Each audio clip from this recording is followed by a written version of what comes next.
Тази година моята марка ще произведе козметични чанти, затова нека да изберем заедно най-добрият материал за тях. Това, което ми ядосва супер много е, че всички тези дизайнерски несесери се съсипват толкова лесно и е напълно невъзможно да ги изчистим. Преди година купих несесери от Dior за 3000 и те се съсипаха почти веднага, след като се разля фондютен върху тях. Не може да ги изчиста, затова поисках от магазина да ми ги сменят и те ми казаха, че не е трябвало да слагам течности вътре. Съответно ми продадоха несесери за 3000, които не е било трябвало да ги използвам по предназначение.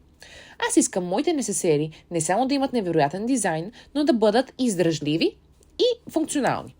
Вече избрах няколко опции, които ми харесаха и сега ще тествам дали ще се съсипят или нещо ще им стане, ако се разлева в тях фондютен, гланс, лъкочистител, тонер, мицеларна вода или каквото и да е от всички тези неща, които ние жените държим в чантата си. След това ще ги измия с тежък препарат, за да видя дали по някакъв начин материал ще се съсипе или надраска.